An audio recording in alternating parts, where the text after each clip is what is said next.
Hello, everyone, and welcome back to the life and suffering of Sir Bronte, a game that we have not visited in quite some time. And the last time I played it, things went awry, even when it went good. So we've explored the noble route a little bit. We've explored the thief route, or I guess you can say the revolutionary route to a certain degree. But there's one route that I wanted to check out and I haven't gotten around to, and that's the priest route. It was actually one of the ones that I really thought about playing in the very beginning because the religion in this game was very interesting. So, and it was something I really thought about exploring. But now we're going to get to it. I've had a lot of requests from people asking about doing a priest route, and it's something that I wanted to do. I was planning on doing it in my spare time, but I got caught up in other things. So I'm going to explore it now, and I will be sharing that experience with you. Now, for this one, we'll have a different character this time around. We're going to start all the way over from the beginning, and I will be going all the way back to childhood, different name, different everything. So yeah, we're gonna do this. And also, again, if you have any tips about how to actually kind of navigate this time around, please feel free, because it's been a long time since I played this. I really don't remember how to balance my stats, because that's kind of the thing with Sir Brante, from what I remember, is that you have to balance your stats more. It's not about necessarily being maxed out in anything, and more than likely, if you've maxed out in something, you've probably screwed up. So I need to have more balanced stats. I don't really know actually what applies to the priest. I kind of remember what the game told me, but I don't exactly remember what stats I need to have the best possible route for the priest playthrough. But we'll explore that and see how it goes. Hopefully things will go much better, but this is the life and suffering of Sir Bronte, so I expect a lot of suffering. And last but not least, I want to thank everyone who has watched the videos on my channel a lot. Sir Bronte is actually the most watched video, part one. It's the most watched video on my channel. It has something like almost 20,000 views, and I really didn't expect it from that. Again, I love narrative games, and I'm very happy to see people really being receptive of that and really enjoying these type of games. And I have more games like this in the future coming. So, anywho, I won't get more into that, but let's go ahead and start this new game. Enter your character's name. So, what should I choose this time around? Darren is usually who I always go with. We will go with Sir Cassius. I've been reading a lot of Red Rising lately, so yeah. Or I should say rereading it, but yeah, we'll go with Sir Cassius Albronte. That's probably not how it goes, but still. Let me see. Chapter restarts. We will have that. Not definitely going for an Iron Man. Consequences will be open, so there's that. But yeah. You hold the fate of a single man in your hands. You will follow his life from birth to death. Your choices shall define who Sir Bronte will grow up to be. You will decide his personality, social status, and what mark he'll leave on history. With every step he takes at your behest, Sir Bronte's character will change and evolve. Your decisions will close some doors for him, but open many others. I don't know if that's true. The world of Sir Bronte's birth is a ruthless realm, where people are divided into estates. It is hard to be a hero here. Be ready to accept that Sir Bronte cannot overcome every challenge in his path. Every hard choice will test his character and personal qualities. Often, you will not be able to make the choice you would like to. It may happen because you chose a different road earlier, exhausted your hero's willpower, or haven't earned the right position in society. Every victory will be a struggle, a path paved with bitter losses and gut-wrenching failures. Accept the tragedy. This is how you will create a gripping and unique tale for your hero. What will become of your Sir Bronte, his loved ones, and his world? It all depends on you.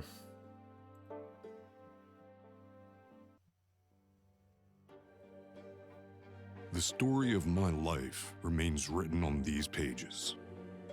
But my fate has always been my own. Every deed, every choice, every person I met made me what I am. Could I have taken a different path? Could I have found a different calling? Altered the very course of history? And what price would I have to pay?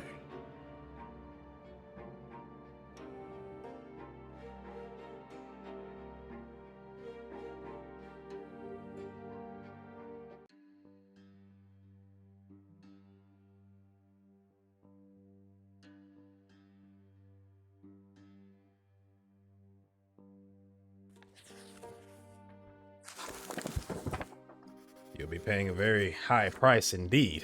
But we're back into it now. So yeah, I mean, that's the thing about Sir Brante. It is a tough game.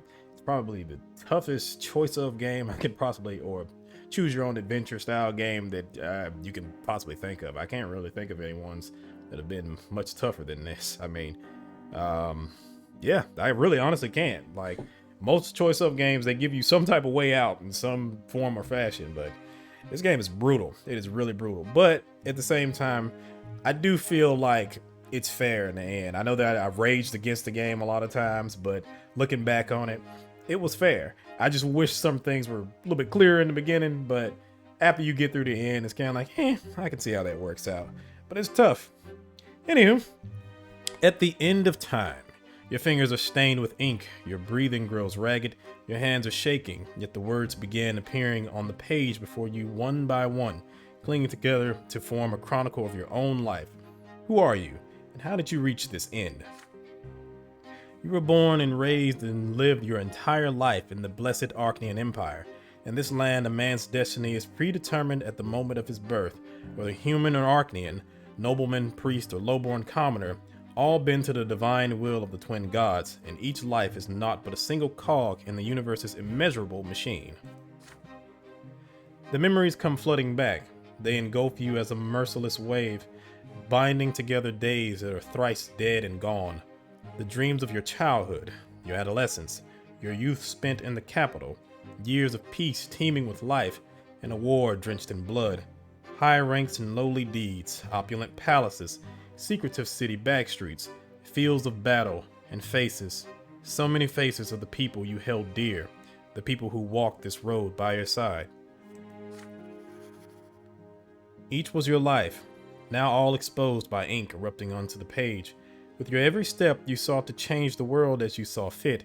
The choices of your upbringing, the path you carved in your youth, the fruits of your struggle, the consequences of your sacrifice, all of it led you here to the end of your time. And every choice had a price. Now, years and years later, the crossroads of your life echo in your memory, the pain and joy inextricably intermingled. Could you have taken a different path, chosen a different calling, found a different place in the world? You had the power to alter the very course of history. Now, on the verge of death, you struggle with doubt, seeking answers to the last and most crucial question of all, your life. And of all the paths in life, why did you walk this one? Did you choose your own fate? Or was your life shaped by forces beyond your control? What determines a man's destiny? So again, I said I was going to do the priest route this time. So let's do, I guess, a more worldly man, I guess you could say. The man himself. Your life has always been yours to live. You made your own destiny. The world around him. Your path was charted for you by the people, the age, and the society in which you live. A higher power. Your destiny was forged by a power greater than your own will. Well, there is no destiny. Destiny does not exist. Human life is an exercise in chance. It is not governed by any laws. We're going to go with a higher power.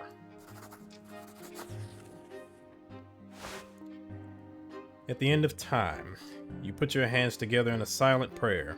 Death is near, and you are ready to step beyond the final threshold. Your life was not lived in vain.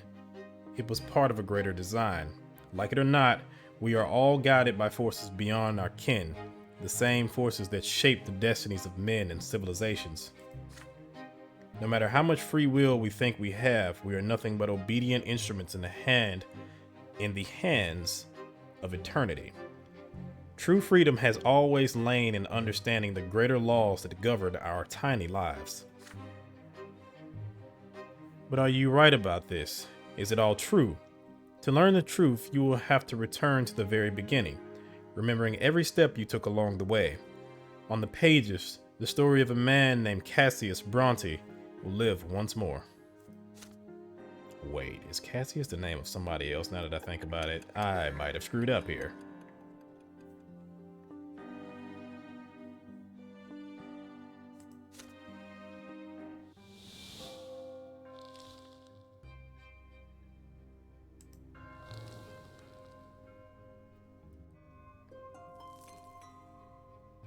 Chapter 1, Childhood. Childhood, where life begins. First words, first unsteady steps. You are but a small child learning about the world in which you were born. To you, everything is so new, so baffling, and so unforgiving. A long, trying life stretches before you. So many feats and faults, so many fateful choices to come. Yet you are already sowing the seeds of your future self. You are learning to live and survive in this world, looking for a place within to call your own, choosing your future destiny. Who will you grow up to be?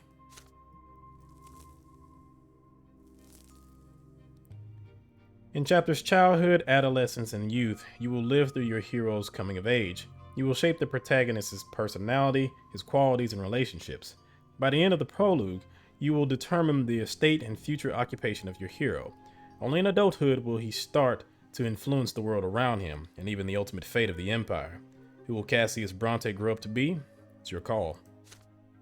I really feel like there was somebody else named Cassius. I also feel like he was a dick, too. We'll deal with it later. Let's see. Alright. Events in the personal life of the hero that can happen in this chapter. The fencing lesson. You dare to study fencing like your father, even though you have no right to it by birth. Beyond. As a small child, you suffer your first death in rebirth. Insight. You experience an insight when your mother tells you about the ways of the world and the lots of its inhabitants. I think I've gotten that one before. Nobleman's Sacrament. You challenge the sacred order and attempt to seize a noble lot. I've done that one as well. I don't think I've done fencing lessons. I think I've also done Beyond as well. Okay. Determination, perception, willpower. That's all we have for now. And I think those split off into different tributes later on. From what I remember. Could be wrong.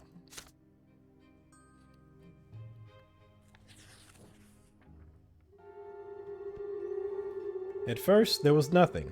No time, no sensation, nothing but darkness and void. But then a will breathed life into nothingness. Matter and spirit were set in motion. History began its march. It was your turn to enter this world. Your first memory. You are lying on your back, blinded by a bright white light. You are not alone. Above you tower the colossal figures of those who created you. You are a part of them, and they are a part of you. Between you and them is an inexplicable connection, a strong and unbreakable link. They will always watch over you, guard you, and protect you. It hurts to breathe. You let out the pain in the form of a desperate scream. Your creators extend their hands towards you. There are two of them. The one who made your form from their own selves and brought you into this world. They are united, yet as they lean closer, you begin to see how different they are. You can already feel their differences within you, struggling against each other. The first figure is soft and emphatic, wise and merciful. The love that emanates from it wraps you head to toe like an invisible blanket. The warmth from it is never ending.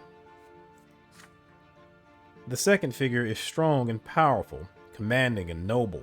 It is harsh but fair, a beacon of guidance, a force of protection, and merciless punishment for every misdeed. Yet there is also a third figure. It is like a shadow barely seen behind them, yet already pulsing with an unbreakable will to live. It is the very will to live that is now growing ever stronger within you. A soft open palm, a strong closed fist, a lingering distant shadow. You struggle to loosen the swaddling clothes wrapped around you and extend a tiny hand into the world. Okay, we can reach out to the palm. We'll get +1 perception. Reach out to the fist. +1 determination. Or we can smile at the shadow. Get +10 for willpower. And I do remember willpower being very important. I kind of want to do perception, but I also kind of want to do willpower. Perception, willpower. I'll get the willpower.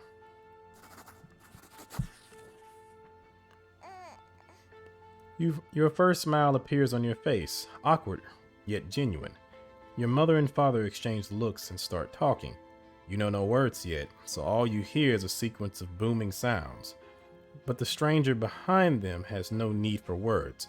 The stranger's look is all it takes for you to feel the will to live, an act that now burns within you. The shadow brings a finger to its lips as if to say, there, baby, don't cry. This is our secret now. And then the shadow melts into the light. Alright, we have +10 willpower. We are full of willpower. And if we get 20 to 30, we will be prepared for anything. And from what I remember, also, willpower usually comes in, I think, like +10 or maybe +5. It doesn't just give you like +1 or anything like that. So, yeah. Different denominations. Your life in this world begins. How will you live it?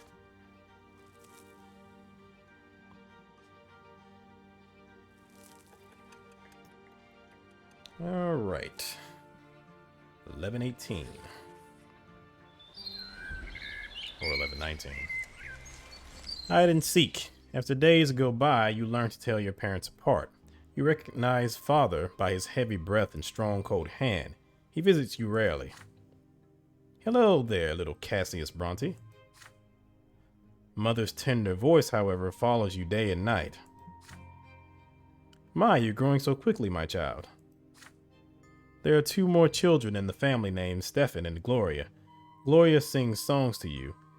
She often dresses you in tight clothing and gently holds your hands as you learn to take your first steps. Stefan likes to sweep you up and pinch you and toss you into the air. Oh look, this is your brother and sister. Yeah, you're my little brother. We're gonna play together, but I'll always be in charge because you were born a commoner. Ah yes, Stefan. Definitely remember you. Be quiet, you. He doesn't understand yet. Come on, baby Cassius.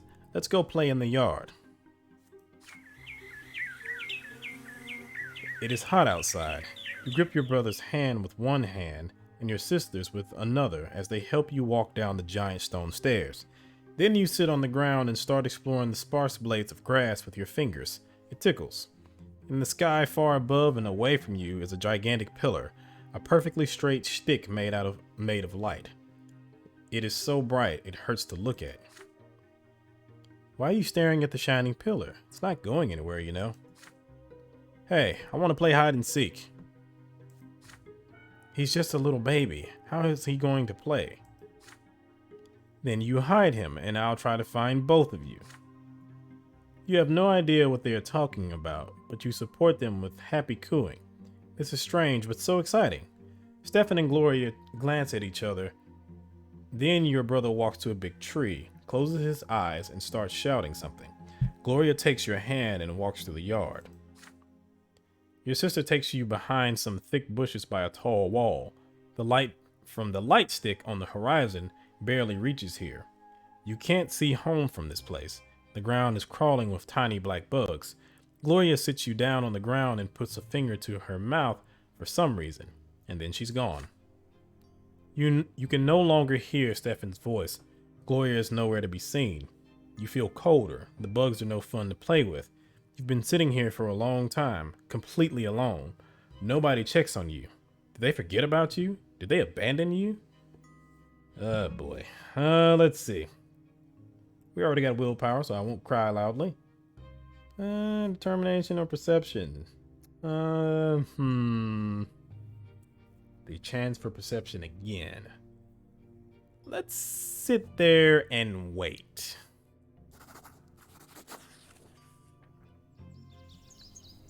The bush is covered with leaves swaying in the wind. You brush through them with your fingers. The twigs and branches are stiff and will not bend. They are different from the blades of grass. Down on the ground, you see a group of bugs carrying a little twig. You grab it from them. They're so funny. One of the bugs crawls on your fingers and bites it, just enough to sting a little. You hear brisk steps, then the leaves and twigs rustling and parting. Your mother leans over you. You greet her with a happy face and show her the finger with the bug on it.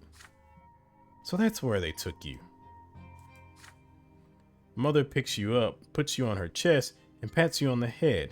Your brother and sister stand behind her, clearly feeling guilty. Gloria is in tears. Stefan keeps staring at his feet. You hug Mother tightly. She's here now. Alright, got +1 for perception. So it can max out at 10. I don't think I actually need to max it out, but yeah. Alright, 1120.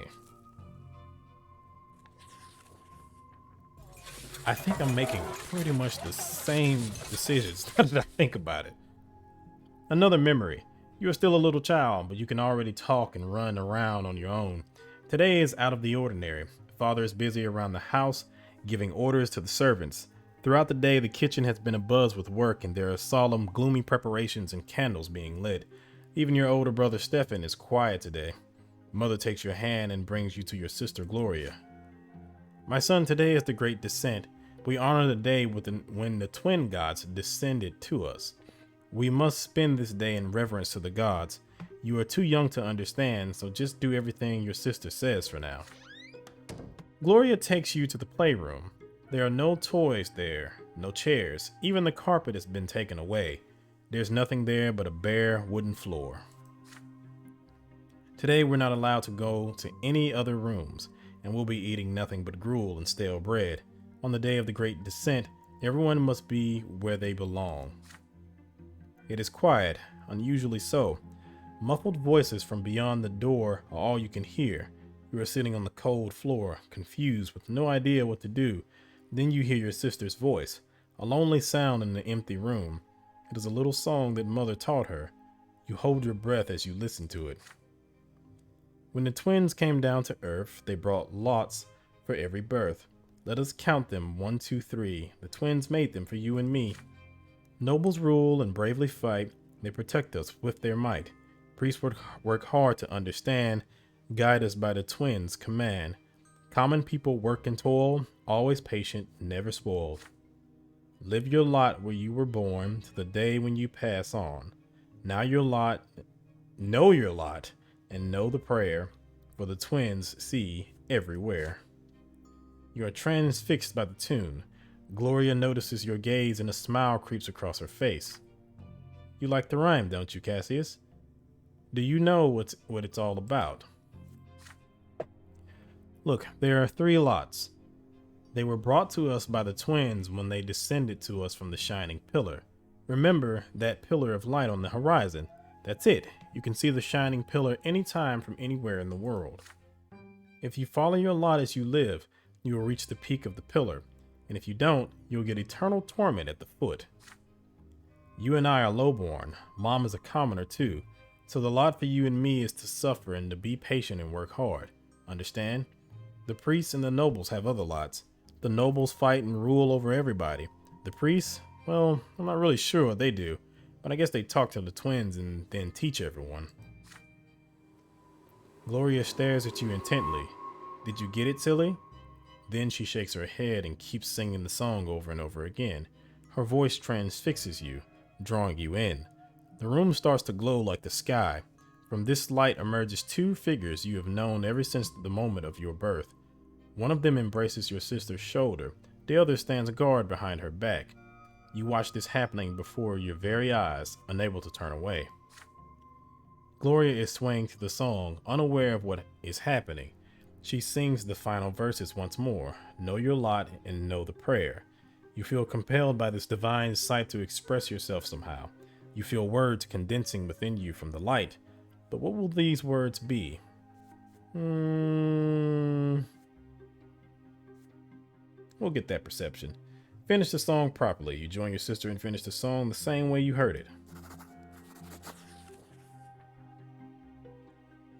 Know your lot and know the prayer, for the twins see everywhere. You sing the last line together with Gloria. Your sister looks up at you in surprise and gives you a nod. The shining pair standing behind her back turn to look at you. You can feel their gaze piercing you from top to bottom. When the moment passes, they melt into the dim light coming from the window. Gloria turns her head to look at where you were staring. Did you see something, Cassius? You shake your head. Not anymore. The Cassius thing is really bugging me now. I may have screwed up. All right, 1121.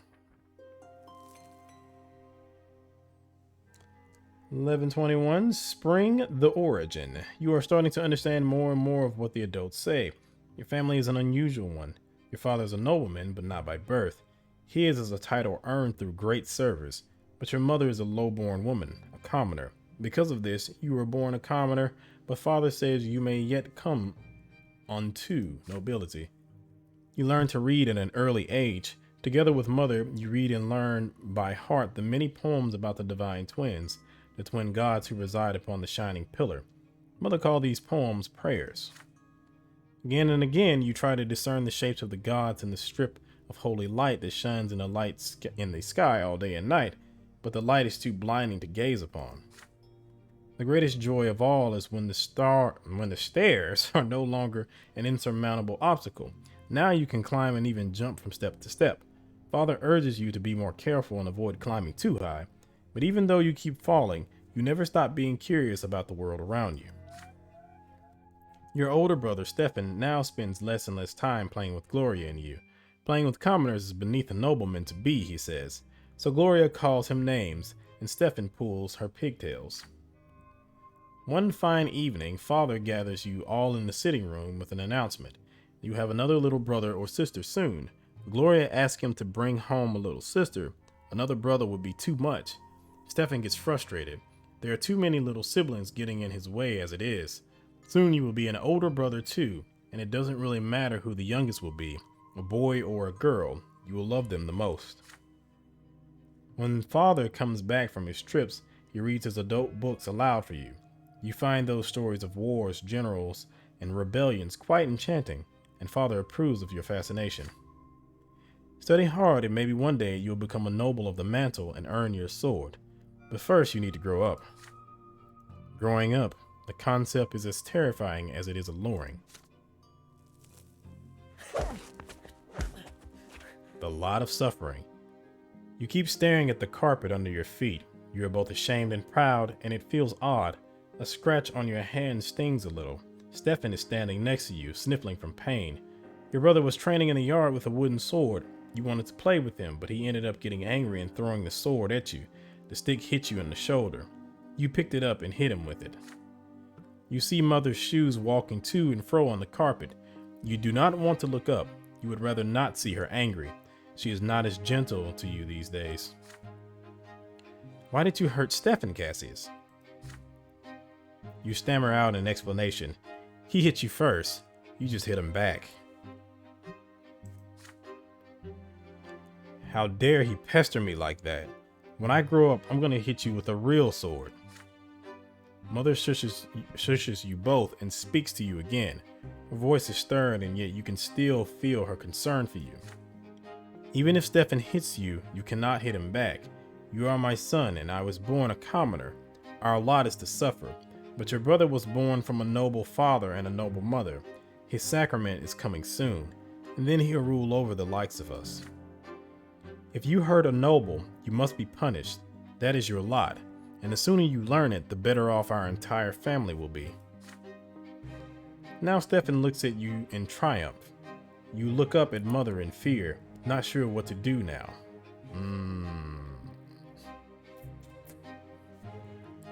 Okay, so I can accept my punishment. I'll get -5 willpower, but Lydia will be grateful, and Stefan will get +1. I can deny my guilt, and I can get +1 determination. I currently have 0. Or I can demand an explanation. I can get +1 perception. And that will put me at 3. I think I'll get the perception.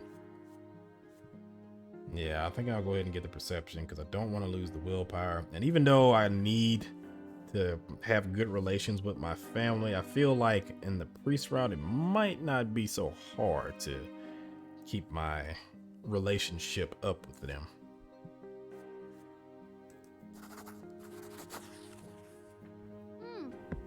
You start asking questions. Why were you born a commoner if your father is a noble? If you have your father's name, why can't you have his lot? And why can't you choose a lot for yourself if you don't like the one you have? Mother is stunned by all the questions you are peppering her with. Don't you dare ask me about that, Cassius. I'll violate my lot if I start explaining it all to you. I'm a commoner, not a priest. You are flogged in front of your entire family. The pain burns on your skin again and again. Tears keep rolling down your cheek. It feels like the punishment will never end. It hurts to walk when you are finally let go. You slowly climb the stairs and walk to your room. You see a book on your bed, The Teachings of Isataeus, Volume 2. Your tears have dried now. You begin to read, slowly making your way through the difficult words. Every death of the body bringeth the soul ever closer to the twins' judgment, and when the body dieth a true death, the soul soareth to the shining pillar. The twin gods do judge every soul, and their judgment is stern and unforgiving. He who followeth his lot in life from birth shall melt in bliss atop the peak of the shining pillar. The words confuse and elude you, instilling fear and awe. You will read this mysterious book again and again as you grow up. Okay, I'm now curious.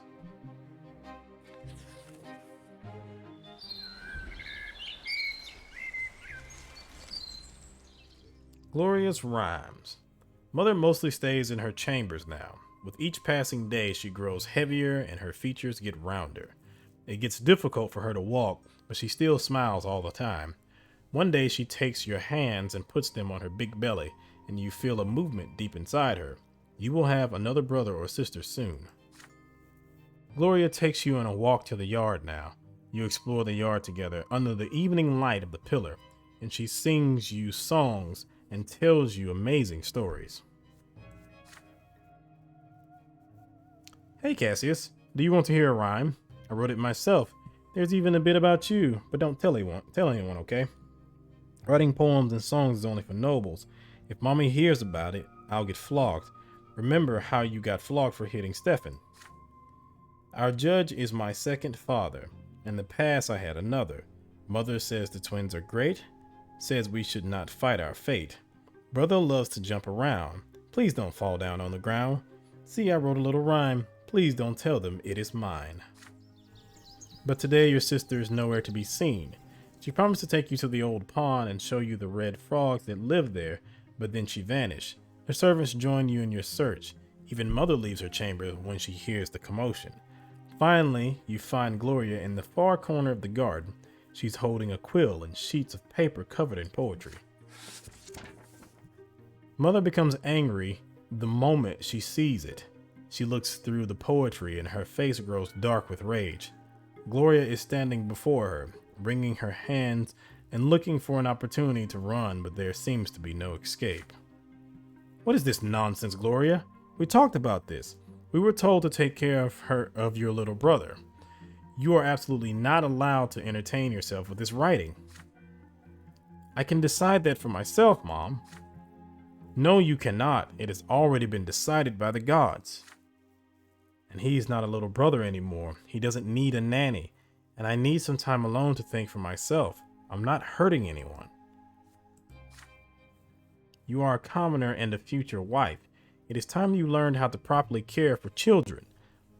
Had your disgraceful former father kept me in his house, you could have been born a noble, but that is not our fate, and you are absolutely forbidden from ever spoiling paper and wasting ink again. Mother grabs Gloria firmly by the hand and takes you both into the house. The scribbled sheets fly into the fireplace. Gloria sobs violently. You are a bystander to this scene, unsure of how to act. Okay, so I do have three choices. I can't complain about my sister, because I need to have more determination for that. I can offer to write rhymes with her. That would increase my perception. I can comfort her. I will lose some willpower, but Gloria will be grateful, and I get +1 with her.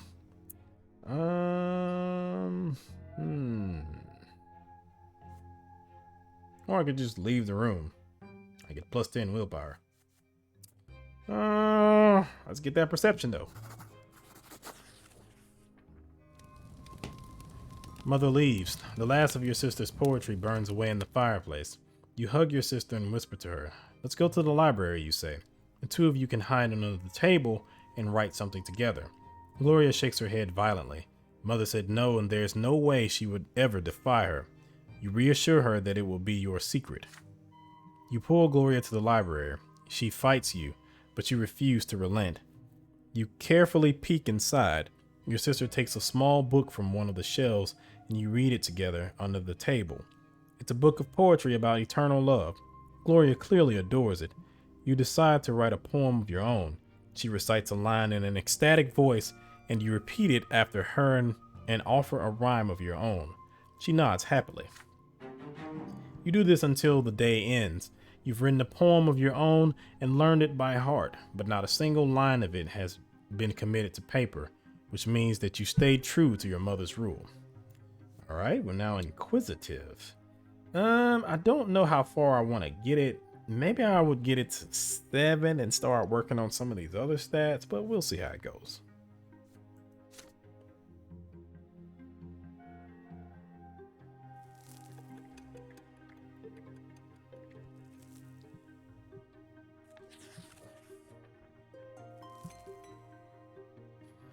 Mother is in her armchair knitting woolen jackets, pants, and socks for the little one. The baby will need to be kept warm, she says.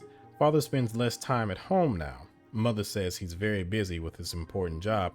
He is a judge after all. One day you decide to ask Mother about Stefan and Gloria. How come they're brother and sisters to you, but not siblings to each other? Well, my dear, I didn't give birth to Stefan, you see. He's the son of another mother. And Gloria is the daughter of another father. Come now, don't knit your brow like that. You'll understand when you're older. How's that even possible? You're all family, are you not? Several days later, Mother calls Stefan and Gloria to the sitting room. You sneak in after them. At first, Mother gets angry and asks you to leave, but then she relents. You are told to sit still, be quiet, and remember every word you hear.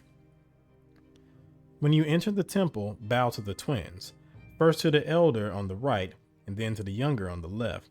Stefan, you are a nobleman to be, so walk along the side paved with marble where the benches are. Gloria, you walk along the sharp side. When you're there, you must get down on your knees, each on your own side. Stefan, kiss the sword. Gloria, my daughter, they will strike you with the lash. Don't be afraid of it.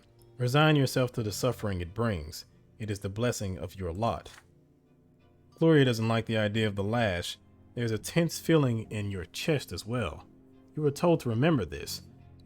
Will the lash strike you too one day? On the next day, they take your brother and sister to the temple. You run towards them when they finally come back. The back of Gloria's dress is soaked with blood. She's hunched a bit, sobbing quietly. Stefan is putting on airs, acting prouder than ever. Nothing else looks different about them. It's like all is the same, and yet everything has changed. Each of them has accepted their lot. Okay, Stefan is indifferent. We have less unity now. Brother and Sister Sacrament, the year 1122. Your siblings Stefan and Gloria took their first sacrament at the temple.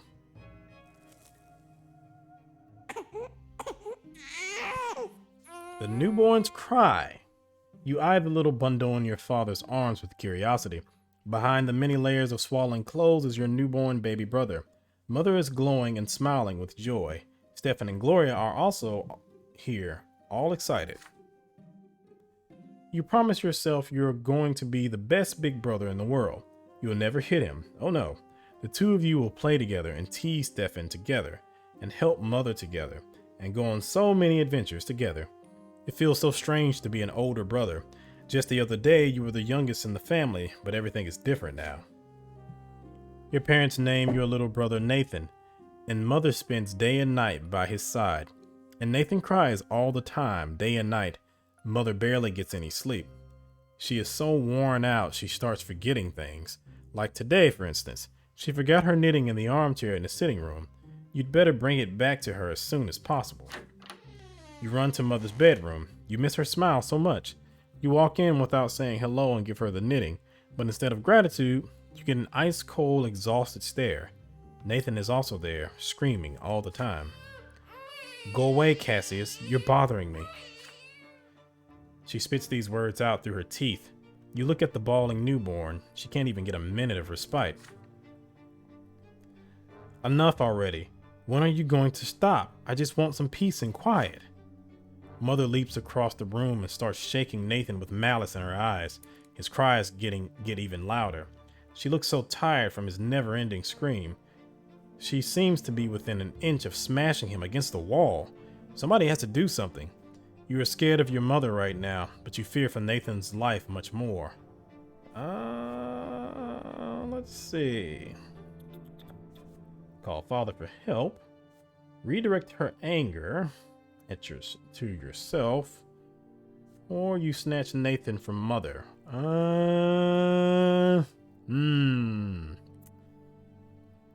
I would lose 5 willpower if I did that. I get +1 with Nathan. I've never really had any interactions with Nathan now that I think about it. I mean, I don't even remember what happened to him in the end. I think I did tell him, or I let him, well, yeah, and got off himself once. But he did, I think he turned out better in the end. I can't remember. I think he became like a pilgrim or something. It's been a long time. Like I said, it's been a while. I think I want that perception still. Because I said I did want to get it to 7. So let's call father for help. I don't even know if I'm making the exact same choices, but I feel like I am. You run away to father's study and stammer out a plea for help. Father gets up immediately and runs back with you. He barges into mother's chambers and embraces her and baby Nathan with all his might and love. She screams at him at first, crying how she is tired of everyone. He whispers something in response, then takes Nathan from her and says she should lie down and rest. Then suddenly, Nathan stops crying. Mother looks around and sees you standing next to father. My son, please forgive me. I'm so sorry you had to see this. Thank you for going to your father for help. The twins know I didn't want to hurt anyone. Mother's face is covered in tears. Everything will be all right now, father tells you. You can go. You leave in quiet joy as mother calms down and Nathan falls asleep. Father won't let anything bad happen. I think the last time I did that, I think I might have grabbed Nathan, but I'm not sure.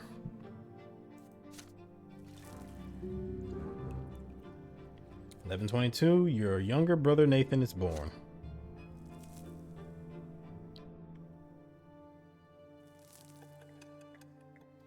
(11:23)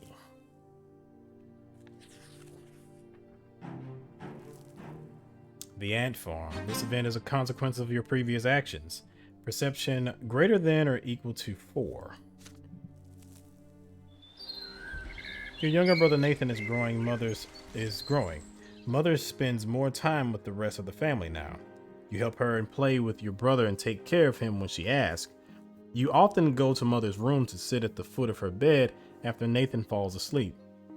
She reads you the sacred books and asks you about the things you learned that day. During these moments, you see the world through her eyes as well. One day, the door of your room opens and she brings in a large box covered with a piece of cloth. It is rare for you to see her so overjoyed. She sets the box on the floor and removes the cloth.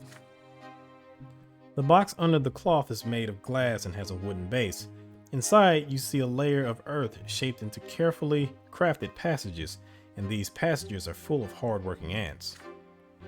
Cassius, this is my gift to you, an ant farm. It is a little world in a small box. We can watch them through the glass. Look, this is the queen ant. She is the reason all these little ants were born. You sit by the box together. You hold your breath as you watch the ant colony at work. There turns out to be a method to the ants' chaotic movements. Every single one of them has a task to perform. Some of them have larger mandibles. They are the protectors of the colony. They can draw blood from your fingers.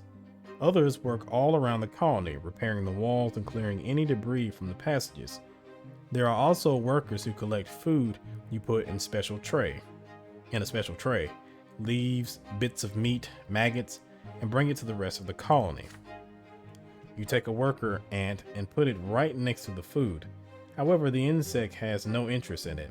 It starts circling around the tray aimlessly. Mother takes the stray ant and put it back where it belongs. Why did you do that, my son? The ants cannot do what they weren't born to do. Each of them was born for their own job. You shake your head slowly. If only ants could do whatever you wanted them to. This is your gift now, so they belong to you. Or maybe Mother's presence is the reason they won't obey you. Keep playing with Mother or play by yourself. If I play with Mother, I'll get willpower +5 and Lydia Bronte +1. If I play by myself, I'll get insights, I'll get -1 unity, but I'll get that perception. I think I played by myself last time. Yeah, this is gonna be pretty much the same so far.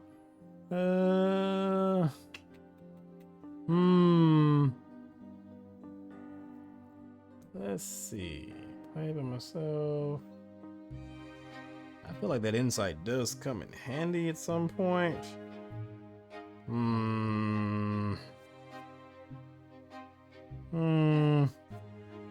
Yeah, I'm gonna go ahead and play by myself and get that perception. Once I get to 7, I'll stop. You move away from Mother and pull the glass box towards yourself. She looks at you in surprise, but she gave it to you. It'll be easier to learn about the ants on your own. Mother sighs and stands back up. Very well, I understand. You want to find your own answers. You've grown up so quickly, my son. The door creaks quietly as it closes, and you are left to your own devices. You spend a long time watching the ants at work, and then you decide to go outside and find them some bugs to feed on. Once your haul is in the tray, you know which bugs they drag away and which they leave untouched. Day after day, you keep the tray full of food, provide the insects with plenty of water, and remove dead ants from the farm. Your tiny subjects still refuse to change their peculiar ways. It is just as Mother said, the ant farm is exactly like the world we live in. The ants will never know that you are there. Alright, still inquisitive. You experience an insight when your mother tells you about the ways of the world and lots of its inhabitants.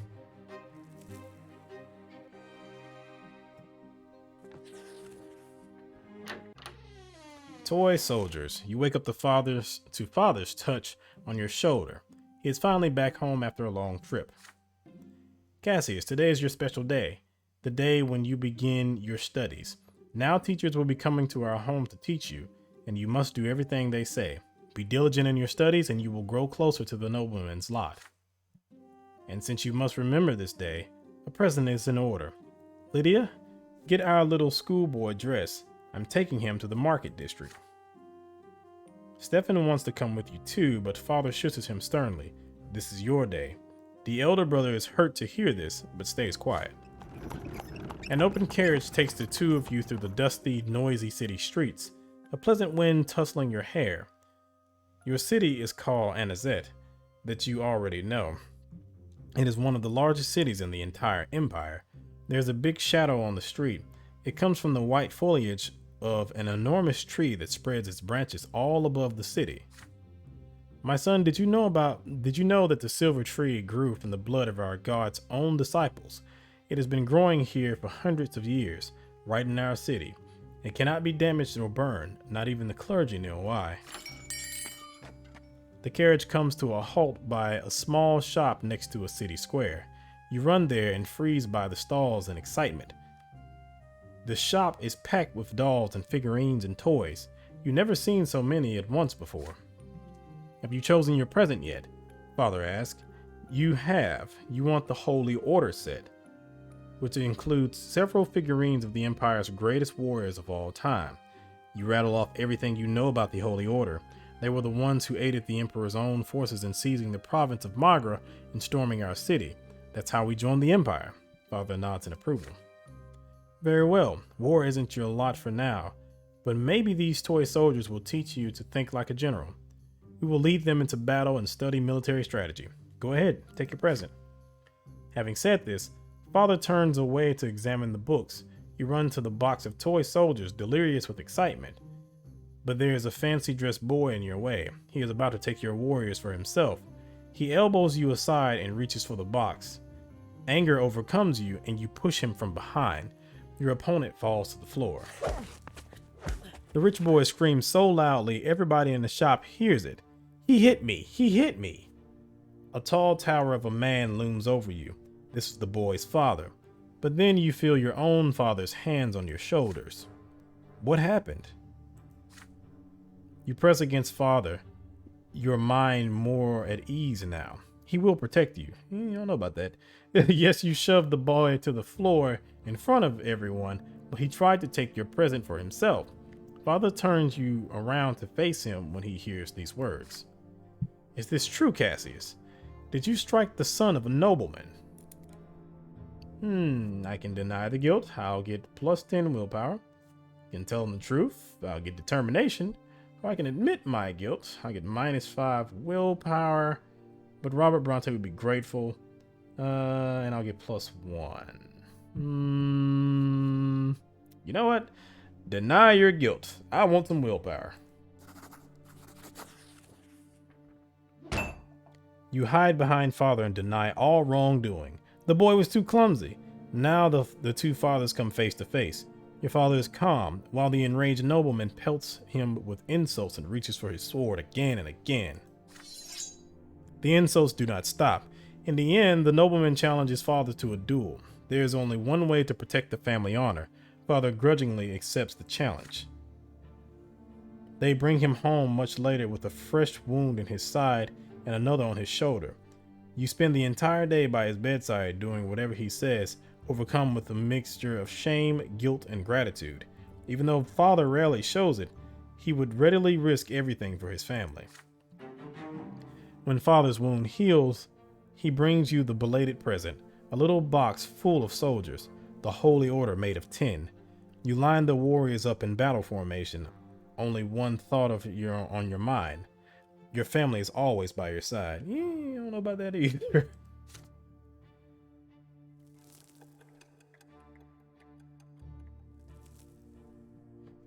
All right, 1124, and I'm now 6. I don't think I chose that last time. I think I might have accepted my guilt, but I'm not sure. Today, father ordered the dinner table to be brought out onto the yard. For the first time in months, he's home outside of the confines of his always locked study. He spent the entire day playing with Nathan and you, discussing various matters with Stefan, now an adolescent, and walking in the garden. And now, a dinner under the open sky. Your entire family gathers together, with father at the head of the table, smiling. He asks each of you about your studies. Nathan climbs up on his knee and recites a counting rhyme in a funny sing-song voice. Stefan mentions that his fencing teacher praised his accomplishments. He rises from the table together with father to show his skills in a practice duel. Next comes Gloria's turn. She stands on her chair and recites a lengthy prayer by heart. Mother showers your sister with praise. Father chuckles quietly, hiding a smile on his mustache. When your turn comes, you recite all the ranks in the Legion, from common soldier to high commander. Stefan listens to you with a skeptical look on his face. Night slowly falls, but the servants ensure that the yard is well illuminated. You don't feel cold in the dust tonight. It feels good. It feels good yet so important. All of you are finally together, sitting at the same table. No fighting, just smiles. No arguing, just pleasant small talk. Then a servant approaches father with a letter in his hand. He reads it in the dim light, and each line gradually washes the smile off father's face until only a stone-cold mask remains. Mother looks at father with an unspoken question in her eyes. Gregor Bronte is coming back to Anazet. He is the head of our family, my father. Your grandfather Gregor Bronte returned to the family home from the capital. Ah, joy. This is gonna be great. I do remember Gregor Bronte. Couldn't wait for him to die. Ever since the news of grandfather's impending arrival, there has not been a single day when the house has not been cleaned or decorated. Your parents anxiously make sure everything is in order. They tell you to wash your face and hands after walks and scold you for leaving books on the floor. They tell Gloria she will be flogged if she if she is ever seen hiding in the attic. They make Stefan stay in his room. Even baby Nathan gets in trouble. Everyone is on edge. Then one day, grandfather arrives. It is a grim day. So hot, your neck is sticky with sweat. Father, mother, Stefan, Gloria, you and Nathan, the entire Bronte family, stands on the porch in front of the house. The house servants lined up behind you. The carriage arrives and out steps a tall, gaunt old man with a heavy walking stick and a heavier gaze. You cringe instinctively. Good health to you, father. Children, greet your grandfather as you have been taught. Still trying to look like a real nobleman, are you? You can't fool me, Robert. I was the first of the Bronte family to be ennobled by the mantle, and I'm the only one who remembers how to bear this burden properly. I live honorably by my lot. Your marriage to that lowborn wench cut us off from ever becoming nobles of the sword. My progeny could have been born bearing noble blood. Father, I beg you, this is not the place. Grandfather eyes him with scorn and walks into the house, the entire family following close behind him. I've been away far too long. The entire house is a mess. This is an insult. How can you live in such a pigsty, Robert? The servants have grown far too lazy, all thanks to your commoner of a wife. I warned you, did I not? And yet you did as you saw fit. And the children, what do they know of tradition or honor? They are being raised in a virtuous family, Father. And now you're speaking like a lowborn who's content to live in humility. Twins willing, now that I am here, this will not happen again. I am taking your oldest son to the capital. I see you cannot provide Stefan with a proper education, so I will correct your mistake. Your brother's fate has been decided just like that. Father does not object. He orders the servants to prepare Stefan for the journey. Stefan freezes in place, glancing at grandfather and father again and again. The latter puts a hand on his shoulder, reassuringly. Grandfather's lips are a tight line, white with contempt. The house is examined, room after room. Everything grandfather sees is showered with scorn. He scoffs at a crease on a blanket in Nathan's crib and mother's bedroom. He mocks Gloria's knitting in her room. The door to your room is next. What is this, Robert? 10 soldiers in your younger son's room? He was born a commoner. I won't have him daydreaming of battle. Grandfather seizes the box containing the 10 warriors of the Holy Order. Your father stays silent. Anger and fear boil within you. This is your big present from the first day of your studies. It means so much to you. But what if he's right? What if you need to prove your right to command the toy soldiers first? Grandfather shakes his head in disapproval and shoves the toy box into the roaring fireplace. If you wait too long, they will melt in the flames. I'm gonna punch grandfather. No, I'm not gonna do that. Let's see. I can watch them melt helplessly. Of course, I'll get some perception for that, and that will give me all the perception that I want to get for right now. I can burst into tears. I'll get -5 willpower, and Gregor Bronte will go down by 1. I can strike grandfather. Destiny, beyond. I'll get +1 determination, +1 perception, and 1 death. And Gregor Bronte will go down by 1. I will watch them melt helplessly. I want to say that's what I did last time. Could be wrong, though. The wood crackles. The tin melts. The unpleasant smell of burning paint fills the room. Father grimly orders the servants to douse the fire and clean the mess that was your birthday present just a few moments ago. You watch the servants at work with a strange fascination, experiencing an odd feeling of freedom. It all seems right now. It's time for you to grow up. Grandfather leaves to examine the other rooms of the house. Alright, so I'm insightful, I am prepared for anything, so I don't have to worry about those 2 stats anymore.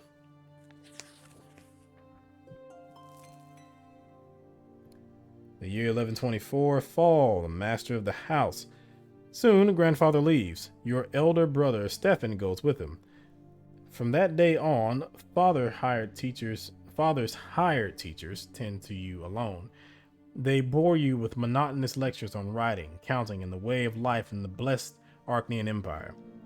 You often distract yourself from their instruction by playing with your younger brother, Nathan. Your home grows quiet without your elder brother.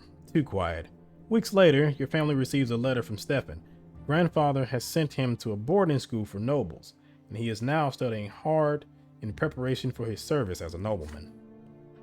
The rules here are way too strict. You can't even sneeze without the teacher's permission.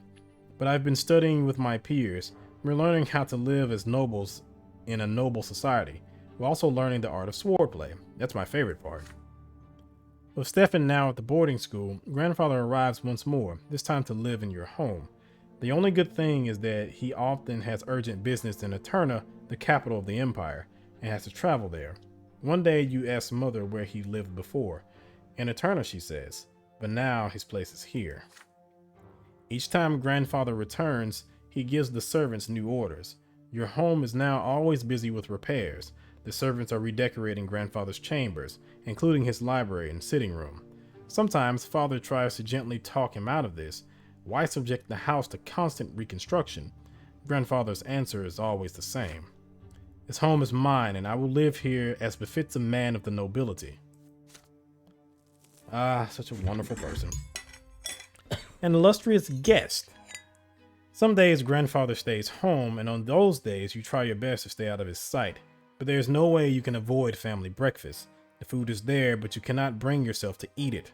Mother's eyes are red and swollen. She's been crying all night again. Grandfather sits at the head of the table, where nobody used to sit before. Robert, it is high time your youngest son underwent their sacraments. Sir Brante, please let them live free of the lot for a while longer. They are but... Shut your mouth. Robert, that wife of yours is impertinent enough to interrupt me. If this ever happens again, she'll be eating her gruel with the servants in the kitchen where she belongs. It is time you considered a real marriage, Robert, one to a woman of the proper station. Gloria drops her fork. Grandfather shoots her a scathing look. A tear rolls down Mother's cheek. Father does not look away from the plate, his hand clenched into fists. Baroness El Lador is one such woman. She is a comely widow and a fine match. She is suing for her inheritance right now and could use proper support and a husband. You can keep your lowborn Lydia around if you like. Servant, mistress, I don't care. I will not do that, Father. I am the head of this family, and the family standing took a severe blow after you married that commoner. It is unthinkable. How could you give up the memory of beautiful Amalia Elborn for this lowly woman and that bastard child of hers? But now you have a chance to set things right. Don't disappoint me. Father nods curtly, trying not to look in Mother's direction. Father, I wish to see Stefan. If I find your conduct in the Baroness's presence satisfactory enough, then you may see him. She is coming for a visit tomorrow. Be prepared. Grandfather wipes his mouth with his napkin, throws it onto his plate, and leaves. Mother's lips move silently. Nobody says a word. Then Father stands up and orders you and the other children back to your room. He needs to speak to Mother in private. Father comes to your room before bedtime. He sits on the edge of the bed and adjusts the crease on the woolen blanket. He distances himself from you after Stefan's departure, so you are not used to such attention from him. In the candlelight, you can see his face in the dark. There's a sour expression on it. My son, Baroness Emma L. Lador, will be visiting us tomorrow. Please be polite and treat her with respect. Nathan will do as you do. I want this dinner to be as immaculate as possible. Don't let me down. On the next day, Mother starts dressing you and Nathan for the coming dinner. You see red all around her eyes. She's been crying, and for a long time. It hurts just to look at her. Nathan starts whining quietly. You and Nathan are dressed in new doublets. Your tousled hair brushed into shape. Gloria is told to stay in her room. Father appears wearing his best suit. Mother is in a humble brown dress, looking pale. Grandfather has an uncharacteristically contented look about him. You hear the sound of wheels and hooves against the cobbles in the yard. Then a pair of dainty heels come clacking. The antechamber is completely quiet and still. Fearing Grandfather's observant eye, the door opens. You see your guest, A beautiful dark-haired woman in a dress of elegant deep blue. Father takes the hand of Lady Elador and kisses it, showing her in compliments. Grandfather's face is beaming in her presence. No one even bothers to introduce Mother. Baroness, allow me to introduce you Robert's son, Cassius and Nathan Bronte. Frankly, it is his eldest Stephen who deserves the most attention, but currently he is studying in the Turner with other young noblemen like himself. It is my hope that his younger sons will also make me proud one day. Okay. Grandfather eyes you with a probing look. How will you act in front of the Baroness? Will you accept her here next to your mother, your father's rightful wife? Okay, I can greet the Baroness politely. I'll get +1 reputation, -1 unity. Lydia will go down by 1. It's not my fault, Mom. Robert will go up by 1. Gregor will go up by 1. I can walk away with Mother. Reputation will go down by 1. Perception will go up by 1. Robert will go down by 1. Lydia will go up by 1. Gregor will go down by 1. I can maintain my composure. I would lose 5 willpower, but that wouldn't hurt anybody. Or I can demand that Mother be introduced. Unity will go up by 1. Reputation will go down by 1. Gregor Bronte will go down by 1.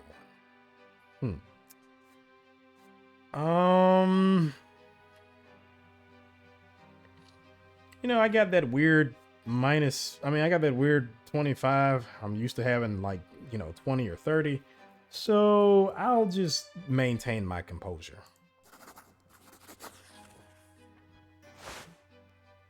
You mutter a proper greeting to Lady Elador and bow your head. Out of the corner of your eye, you see Mother walking upstairs to her room. You, on the other hand, follow Father and Grandfather obediently into the sitting room. Grandfather and Baroness Elador engage in small talk over dinner. They discuss her inheritance litigation, and he advises her like the judge he is. Father is mostly silent, only getting in a word or two. The morning after, Father leaves for Eterna with Grandfather to visit Stefan. He returns from the capital in a quiet rage. You overhear your parents talking. Apparently, Grandfather has already poisoned Stefan's mind against him, and he greeted Father with cold hostility. The name of Baroness Elador is never mentioned in the house again. Alright. So I lost the 5 willpower, but again, I didn't screw up as far as relations with the family go. I don't need to have that going down any further. The kaleidoscope. Father now checks on your studies often and nitpicks you for sitting or eating or speaking in an incorrect fashion. Once he becomes so annoyed, he says that he wishes Stefan had been the one to stay home instead of you. You never expected to hear these words from your father, of all people. Grandfather's trip to the capital took longer than expected. It feels lighter around the house without his presence. You allow yourself a little change of scenery. Instead of your room, you now busy yourself with reading and calculations in the sitting room across from the open door to the yard. Gloria has joined you today. She has already helped you progress through several complex passages in the book. Right now, she seems preoccupied with a strange tube. Aren't you hurt by the way Grandfather treats you? You ask. Gloria just shrugs. Grandfather always says Grandfather always says they should get rid of me. I'm used to it now. He hurts you a lot worse because you're closer to him. I just have to stay out of his way. That's it. She shows you the strange tube she has been holding all day. Look, it's a kaleidoscope. I got it as a gift. Want to see inside? Excited by the idea, you close the book and peer into the tiny hole on one end of the tube. Your eyes see a multitude of intricate patterns. Each turn of the tube reveals a new web of interwoven colors. They mesmerize you. The kaleidoscope turns the fire burning in the fireplace into a cavalry made of flames. You are riding at the front of the fiery horseman, ready to face the enemy. Grandfather's face emerges from the intersecting lines, and you swing the kaleidoscope like a sword, cutting it in half. Now you look at the blue sky through the window. The patterns are unending, secretive, and calm and peaceful. Just like Father's smile before the grandfather's invasion. Before grandfather's invasion. The deep blue gives way to a scattering of gold radiating gentle warmth like Mother's arms. This fleeting beauty too soon gives way to a hypnotic new pattern. Again and again, you see your family in these interconnecting figures as they come together and break apart. And in the middle of this golden glow, you see Gloria's green eyes gazing at you observantly. Your sister left you long ago. The books are abandoned and time slips away unchecked, but you are still busy peering into the kaleidoscope. Order emerges from the chaos before your eyes again and again, but you cannot preserve it, no matter how you try. You are caught in an inner conflict.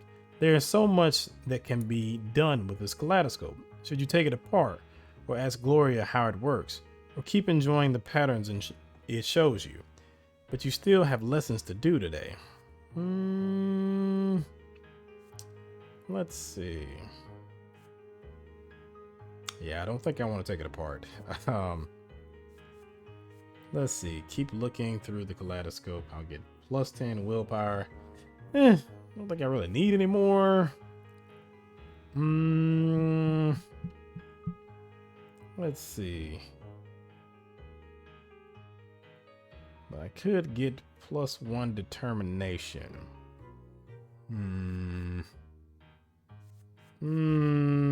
I'll get the plus 1 determination. You put the kaleidoscope away and return to studying the book. There's so much you have to discuss with Gloria. You cannot help but wonder, what things did she see there? But first, your lessons. When Father walks in, he sees you hard at work over the book. He chuckles in approval, then spots the kaleidoscope on the table next to you. He puts the toy to his eye, then freezes still for a moment. It takes him an effort to put it back down. Then he praises you for being diligent and leaves. When today's section of the book is finished, you take the toy upstairs to your sister's room and tell her what you saw in it. Gloria smiles, knowing what you felt. I once saw a ballroom full of dancers. I watched it for an entire hour. My hands even got sore. You spend a long time with your sister discussing the kaleidoscopic figures, and you feel a strong connection to her. The toy has brought you closer together, made you interconnected, just like the lines and figures in its colorful eye. Alright, so I lost 5 more willpower, but I got some determination, so I'm still spineless, but we'll get that up.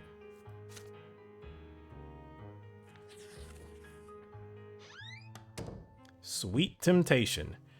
Grandfather's visits are no longer a cause for fear and panic in the house. He has become something you are used to, something nagging yet not unordinary, like a splinter or a stain on your trousers. The tension still remains, however. Sir Gregor's disdain for everyone in the house is so palpable, it almost stings for real. Your lessons with the tutor are done for today. You are walking down the stairs when you spot Gloria peeping into the sitting room through a slightly open door. You sneak up on your sister and tap her lightly on the shoulder. She's startled. Oh, it's you, Cassius. Look, Sir Gregor's eating something. Grandfather is sitting on the sofa, flipping through a book with one hand and reaching for a glass bowl with another now and then. Inside the bowl, you see candied fruit, a sweet confectionery forbidden to the common estate, like all sweet things. Yet Grandfather's face shows no pleasure as he keeps consuming the high-born treats. The clock strikes 3. Grandfather rises from his seat, puts away the bowl on the shelf, and leaves for the yard. He always takes a walk in the city at this time. Gloria nudges you with her elbow and looks at the candy bowl when you look at her. The first emotion you feel is fear, but next comes curiosity, and it is stronger. Stefan used to boast that the candied fruit tastes incredible, and now you have a perfect opportunity to try it. You try candied fruit first. The sugar starts to melt as soon as you put it on your tongue. It's so sweet. I've never eaten anything as good as this. You take the whole bowl off the shelf and give it to your sister. She takes a fruit and brings it to her mouth, carefully, like a rare treasure. There's a thumping at the stairs, footsteps accompanied by the knocking of a walking stick. You have no idea why, but Grandfather is back. You quickly hide behind the sofa and pull Gloria after you, but she's frozen in place with the bowl in her hands. The door opens. Grandfather's menacing figure advances on Gloria. His hand seizes her arm. You squalid, ungrateful, low-born child. How dare you bite the hand that feeds you? You and your trollop of a mother would be sleeping in a ditch if it weren't for my spineless son. You know, he is spineless, I'll give him that. The sweet and pleasant things in life are for the noble estate, not for the likes of you. Did you forget your lot? His hand swings and hits Gloria on the cheek. She falls to the floor right next to where you are hidden. Her fingers glisten with the warm, melted sugar that brought you here. Grandfather advances again, his walking stick ready, but then he sees you huddling behind the armchair. Please don't hurt him, Sir Brante. This is all my fault. He tried to stop me. You can already see a bruise on Gloria's cheek. This is only the beginning of her punishment. Gloria was caught red-handed, unlike you. You can still avoid your punishment. What is it then, milksop? Did you try the sugar too? Or were you trying to stop this piece of filth like she says? Ooh boy. Well, I definitely can't do that. Gloria's not grateful. But I can tell the truth. I can get +1 perception, -5 willpower, and Gregor Bronte will go up by 1.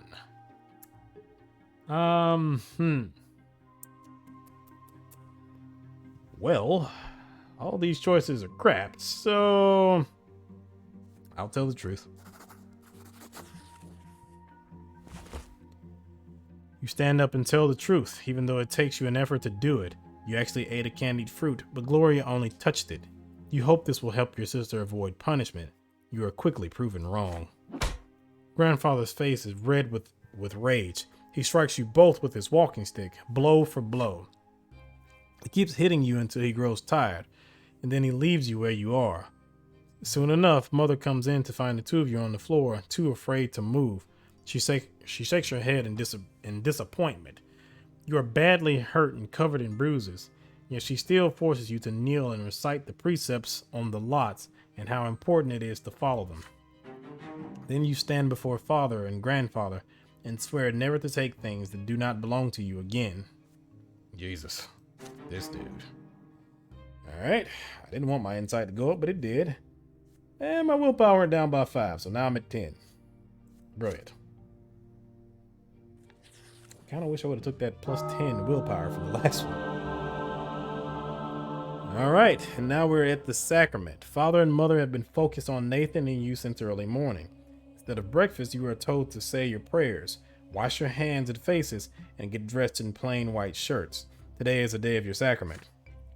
Mother, I want to go play in the yard. No playing today. You and Cassius are big boys now. It is time for you both to have your first sacrament. No one can live without a lot. I don't want a lot. Be quiet and listen. You were born commoners, so you must accept a lowborn lot before the twins. When you grow up, you will get a chance to earn a noble lot. Father and Mother take you to the carriage. Nathan is hungry. He starts whining. Grandfather is the last to get in the carriage. His eyes are on you and your brother, looking for every fault. Soon the carriage is moving along the streets of Anazet, slowly and solemnly. One more turn and you see the colossal white building marked by 2 massive pillars. For the first time in your life, you are to enter the Church of the Twin Gods. You enter the gate and walk under the splendorous dome of the church. The church hall is divided into 2 halves. They are drastically different from another. The floor on one side is rough and jagged and covered in dried brown spots, while the floor on the other is made of smooth marble. The commoners kneel on the jagged floor, and the well-dressed nobles and their families sit on the pews. Father and Grandfather leave you to sit on one of the nobles' pews. Mother walks to the rough stone of the commoner's side and gets down on her knees.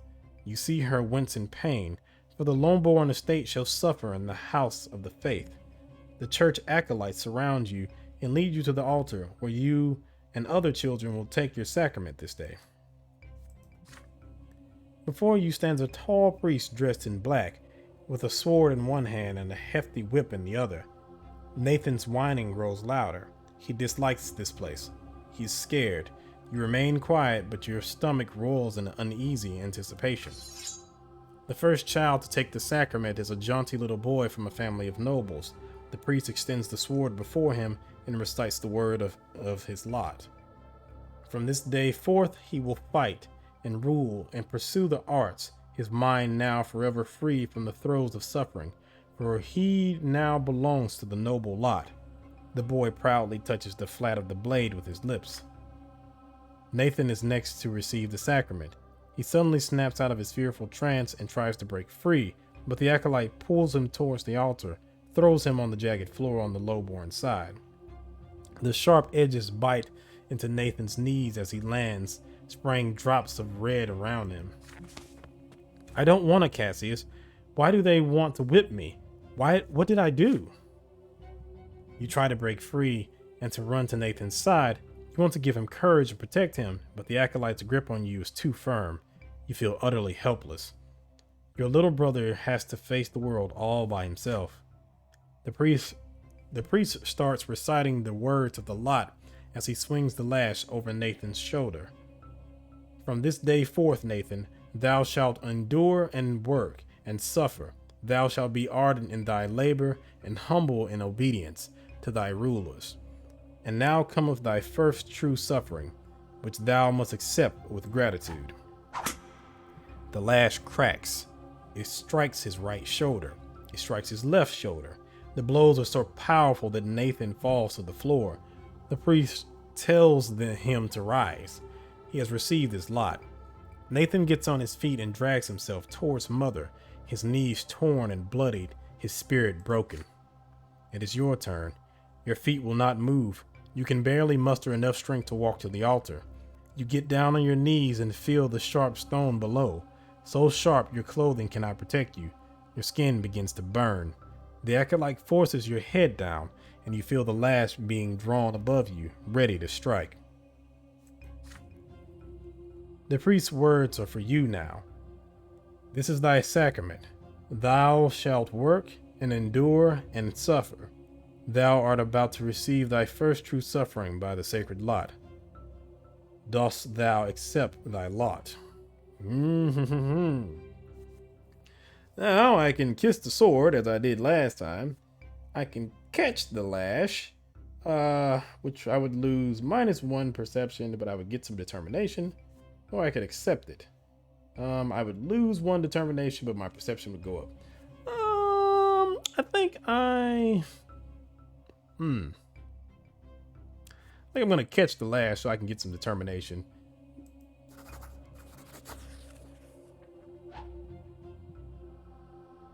The lash strikes, but your hand flies up and intercepts it before it can reach your shoulder. The leather whip leaves a deep cut on the palm of your hand. Blood starts dripping down your arm, soaking your humble shirt with red. The furious priest yanks the lash out of your hand. The acolytes grab you by the arms again. You will not be given a second chance to interrupt the sacrament. The lash cracks. It hits you on the right shoulder. You grit your teeth. Your back barely hurts at all. The real pain comes from the cut on your hand.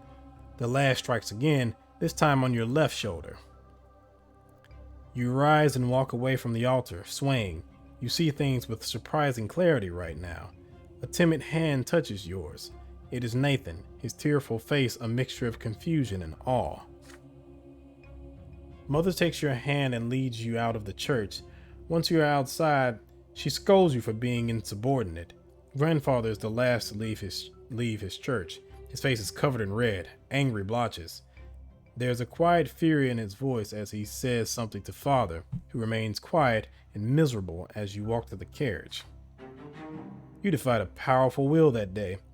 There is fear inside of you. You fear that this will might one day destroy you. Okay, so I lost 1 insight, but I did get determination +1, so I am now active.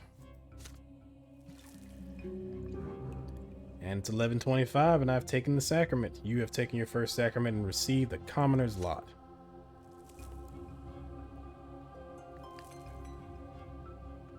(11:25) Childhood's end. The mark left on you by the sacrament takes a long time to heal. Mother says it's a reminder of your lot, suffering and sufferance, pain and patience. Gloria shows you the mark on the lash on her shoulder one day. It will never disappear. You are a commoner now. This is the lot you were born into.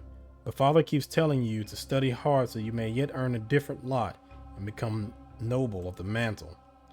You recall the past with warm sadness, when Stefan still lived with you, or when he wrote to you for a time shortly after he left. Now he thinks it's beneath him to write to the commoners in his family. Mother didn't lock herself in the bedroom as often back then. This changed shortly before Nathan was born. But most importantly, you missed the time before the terrifying figure of your grandfather was constantly looming over you. You learned the true power of the lot only after the head of the family's arrival.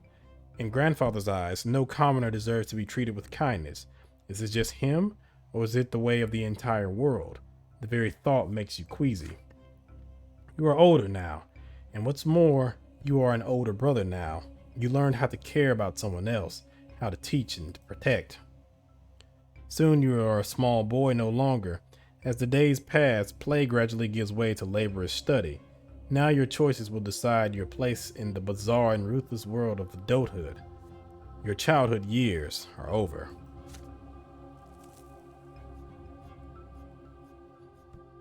All right, so now we are at the end of chapter 1, and I think for the most part I've pretty much made the same decisions.